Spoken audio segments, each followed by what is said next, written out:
have scary experiences, hauntings and things. It really wasn't an old home, but we did have certain weird things happen. There's like 2 stories, so there's an upstairs bedroom, and if you're in the living room, that room is directly above us.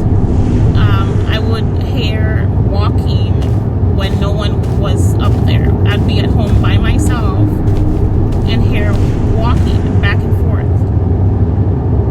During the day, it wasn't even at nighttime, just during the day. And I don't know why at that time I wasn't scared. It was like normal to me because I was so used to hearing it. So I don't know if that has anything to do with the sleep paralysis, like hearing walking when no one's there. I don't know if it was a ghost. I mean, I don't know if anybody had died there previously to my grandparents living there, but just keep that in mind, that that's actually something that would happen all the time.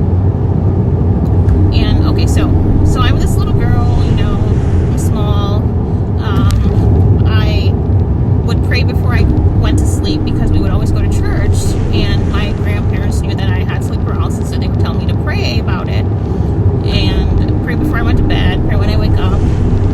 So I don't know if I did that night, because sometimes I would actually forget and I would just go straight to bed. So okay, I go straight to bed.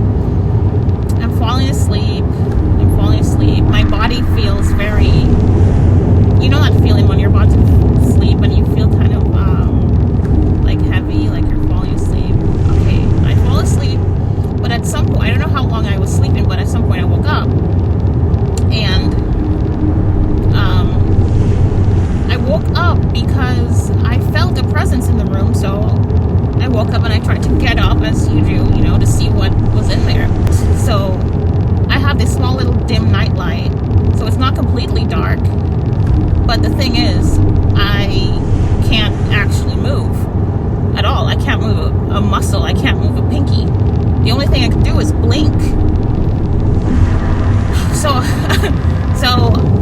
I look, because I'm laying like this, right? And I'm looking towards my bedroom door. I'm on my back, but I can still kind of see the door. I see about 3 or 4 dogs. I'm looking at it. So I see 3 or 4 dogs, but they're not really dogs that we're used to seeing. They were completely blacked out. They had these long, elongated, stick-like legs without any paws, without any claws. It was just long sticks, and they were hunched over. I was petrified. I was trying to scream for my grandparents to come in there and to save me, and I wasn't able to make any kinds of noise at all. I could scream in my head, but my mouth would not move whatsoever. So these creepy, demonic-looking dogs are... Okay, so I'm back. Something happened with my camera. So yes, so I was laying there. I see these dogs. I was trying to explain that they had these stick-like legs that they were standing on, and they were hunched over. They didn't have any paws. Just long, completely blacked-out shadow-looking dogs with these long stick-like legs. That creeped me out. I'll never forget that. So I'm looking at that. I'm trying to scream for my grandparents to save me. I cannot make one sound. I can talk in my head or scream in my head or call for help in my head.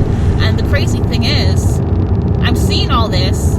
I can't open my mouth to talk, but I can hear my grandparents in the living room. The living room is actually right next to my bedroom, so any noise, they flip the channel, they walk around, they move. I can hear them doing all this, so I'm screaming at them for them to come and help me, and I can't make any kind of sound.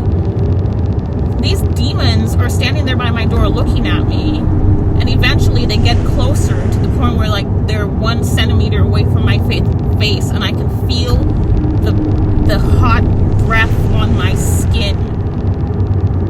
And not only that, there's this woman who was also on my chest. She was kind of like the ringleader. they were surrounding my bed, those demonic dogs, but she was actually on my chest.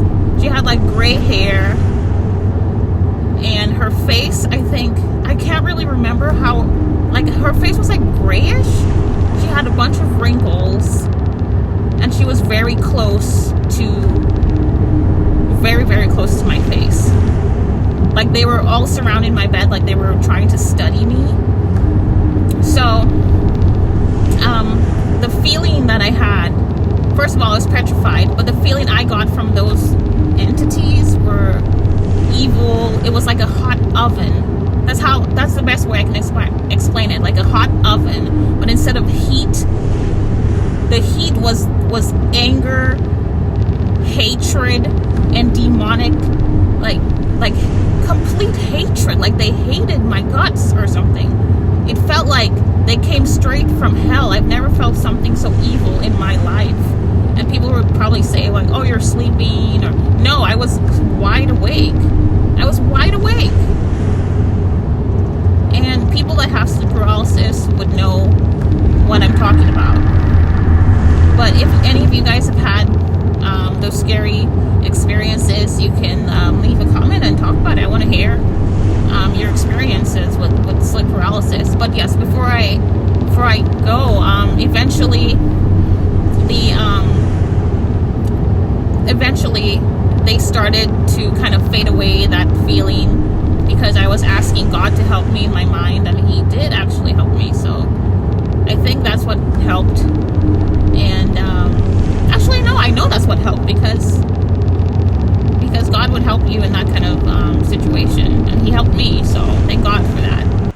Okay, I forgot to mention that when these entities were like sitting on my chest, surrounding my bed, they were not just standing there not saying anything. I can hear them whispering all at one time and growling. So it was a mixture of growling and whispering.